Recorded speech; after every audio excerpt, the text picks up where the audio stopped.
Ladies and gentlemen, please welcome Shri Jyotiraditya M. Scindia, the Union Minister for Communications and Development of Northeast Region.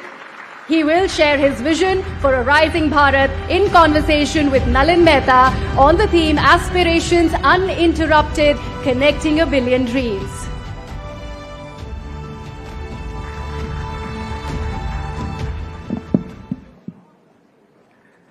Thank you very much, Mr. Scindia, for joining us for Rising Bharat and for sparing your time.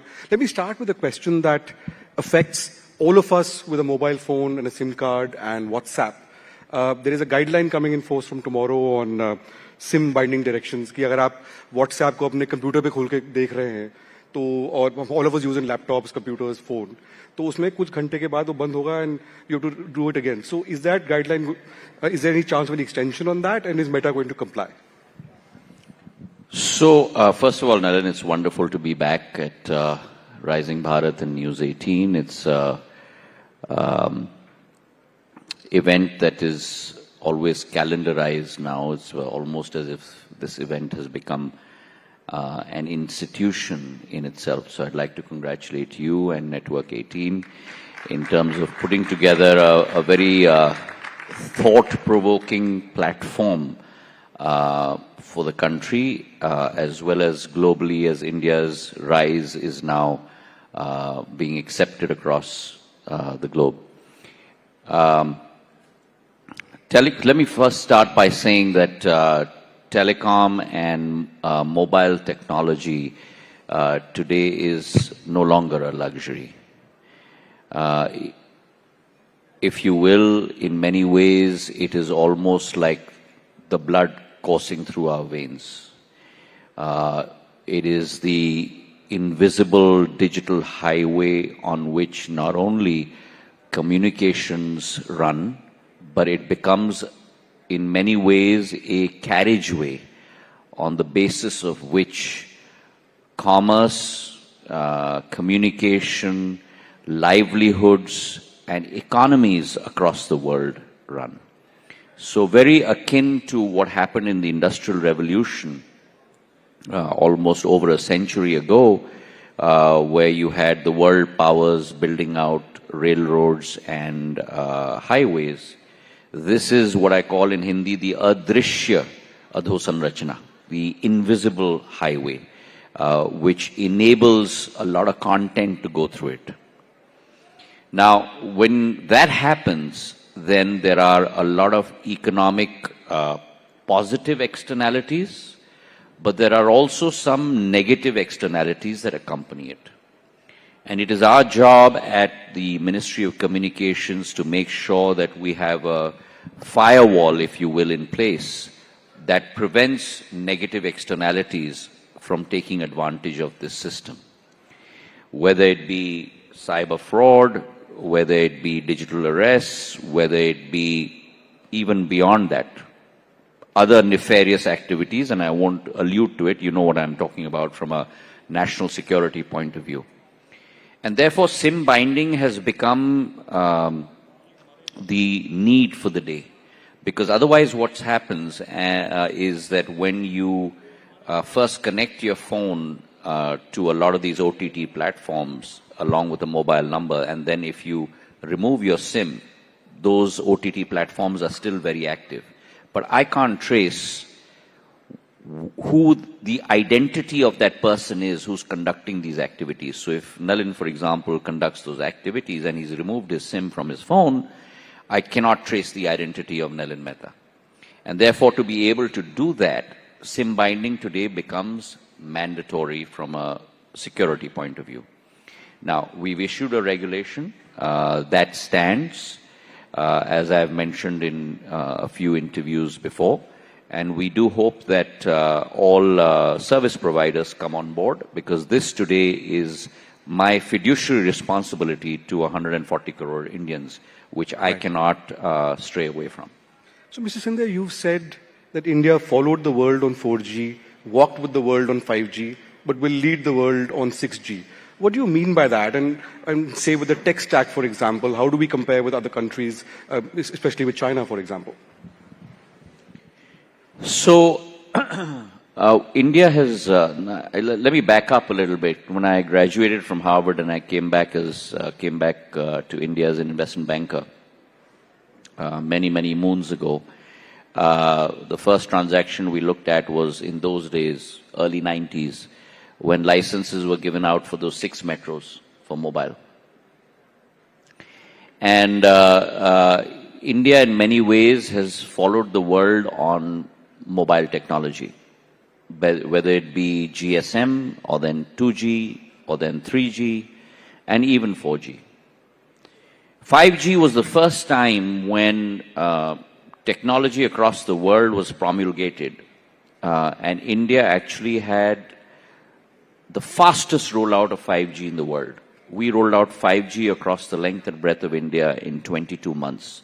We talk about 4.5 lakh crores of capex, close to 500,000 BTS-based transceiver stations, colloquially known as mobile towers. And today we have almost ubiquitous connectivity on 5G. Close to 99.9% of districts are connected. You'll be surprised to know that today, out of the 120 crore customers on mobile in India, 40 crore have already transferred onto 5G networks. So we have almost close to 35% of our market today on 5G. And my projection is that by 2030, that's going to grow to 100 crore customers. Which means exactly what I said, that we walked with the world on 5G. Now, we intend to lead the world on 6G. What does that mean? That means that when telecom technology is promulgated or standards are set, that is set by a world body called the ITU, the International Telecom Union, or 3GPP. And when those standards are set, then international countries that are world leaders sit at that round table, for example, in front of me, cogitate, and based on their ideation, come up with a set of standards that all other countries, for example, everyone else in this room, will follow. But on this table are the standard setters. India has never been on this table.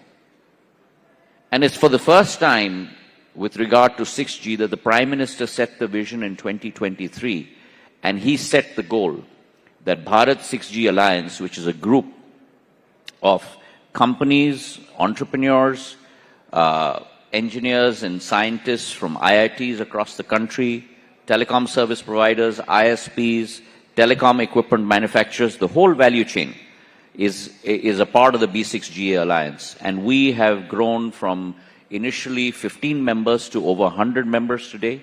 We have alliances with similar 6G platforms across 30 countries across the world, from UK to US to Brazil, to Africa, to all across the world. And so therefore we are working on a global alliance. And India for the first time is sitting on that table where standards are getting set for 6G. And for the first time, our proposal of ubiquitous connectivity to every single citizen across the globe as a paper has been admitted and accepted as part of the 6G standard setting protocol on that table. We propose to have contributed 10% of patents towards 6G. So India today is no longer following. India today is no longer walking. We're on that table setting the standards along with other stakeholders for the world as 6G gets rolled out over the next 3 to 4 years, which is a huge transformation for India. Right. So, when do we expect SATCOM services to be in effect, like Starlink or OneWeb or GeoSAS? So, satellite connectivity is, if I may say, is mandatory. As communications minister, it is my job to ensure that every single citizen in my country has the full bouquet of services in front of him or her to choose from. And that means not only 4G, 5G technology, that means not only broadband, that means not only VSAT, that also means satellite, because satellite can go where no other technology can go. So where it is very difficult terrain, you cannot lay the OFC fiber, you cannot have backhaul, you can't have fiberization of towers. That's where satellite takes over. One. Two, God forbid, but in the case of natural calamities, when all other systems go down, satellite is the only system that stays up. And therefore, for me, it's mandatory that to have this technology in India. Now, we've given out 3 licenses, as you know, to OneWeb, to Jio, and to Starlink.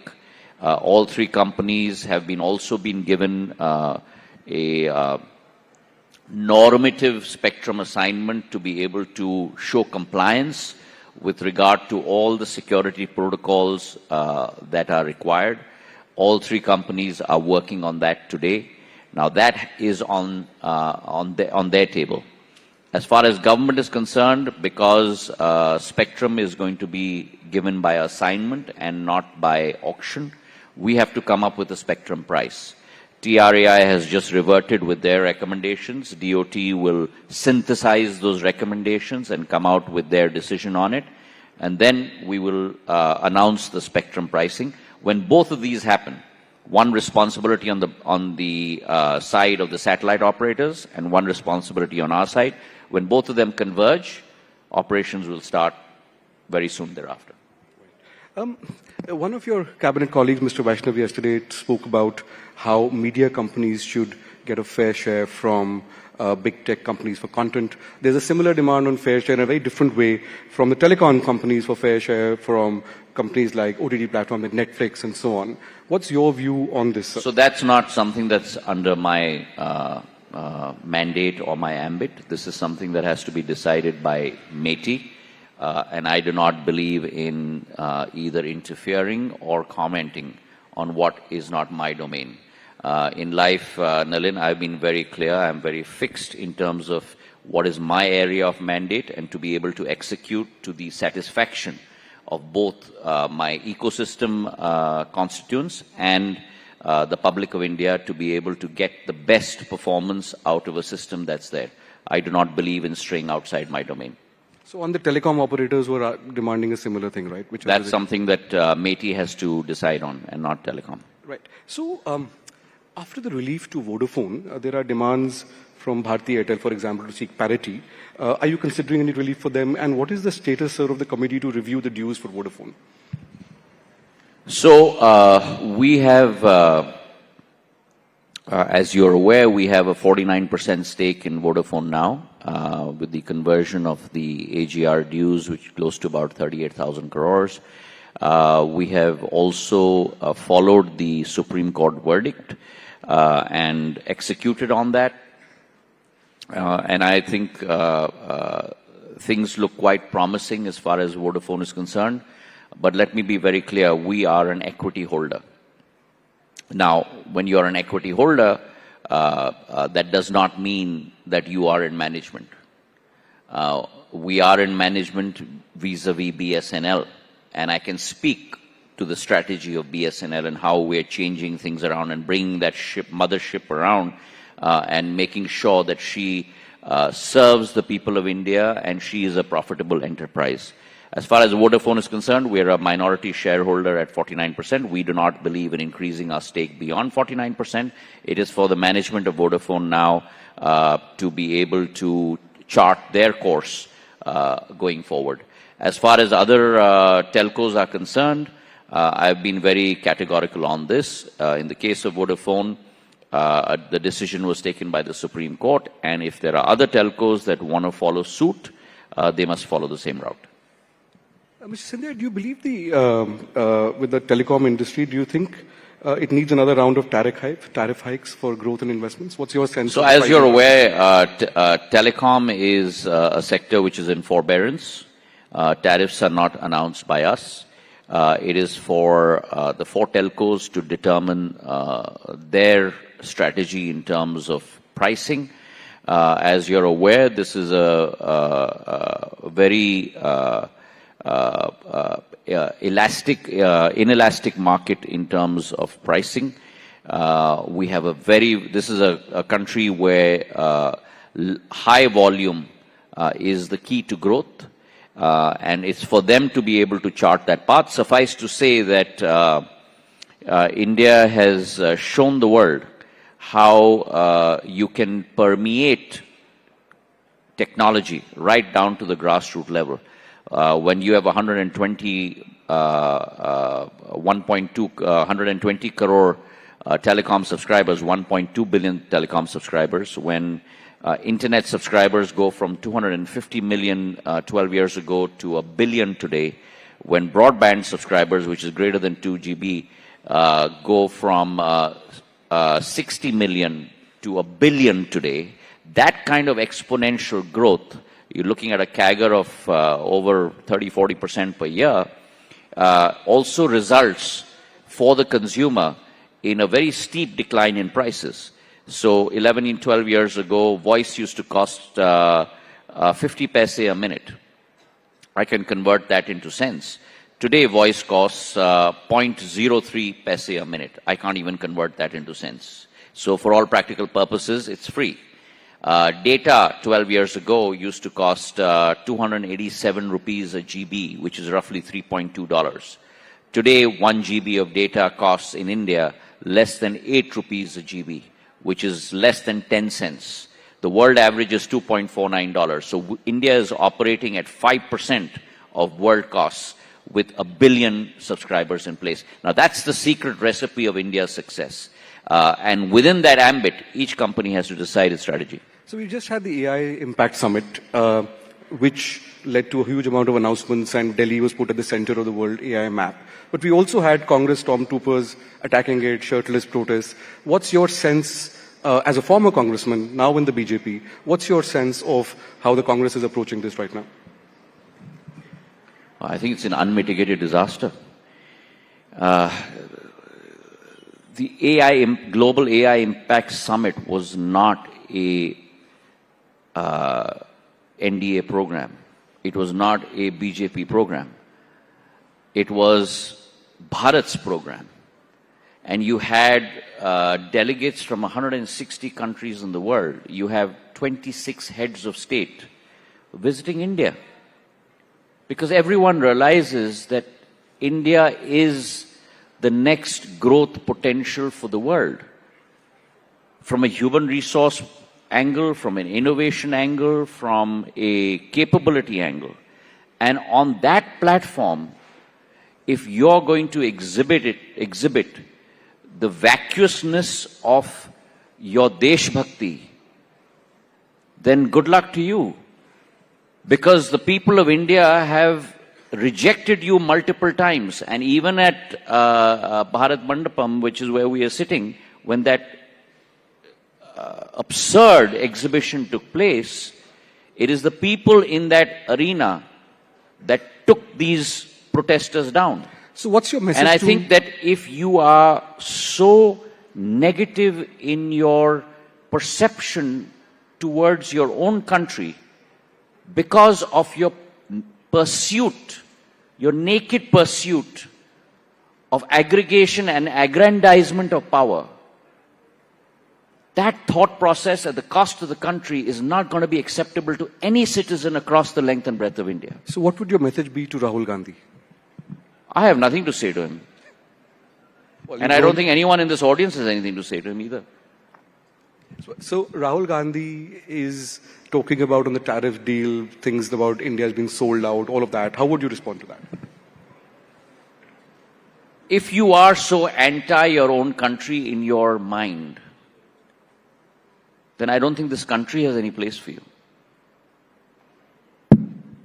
Mr. Scindia, one final question, which is, when do we expect the next round of on telecom, on spectrum auctions? When do we expect to see that? The TRA has come out with their recommendations just a few days ago. Based on those recommendations, we will proceed to look at what the appetite for demand is. Shortly thereafter, we shall take a view, and if there is an appetite for demand, come around with another round of spectrum auction. Right. You have also, let me ask you one more question. You've also said on record, and you've recently argued, that AI could contribute somewhere around $950 billion of India's GDP by 2030. How would that happen, and what is your view on the big fear that jobs will go? So what's going to happen with AI is my belief, putting on my hat as an economist and less of that of a politician, is that you will see what, from an economic perspective, has been the concept of creative destruction. And you had creative destruction many times during humankind's history.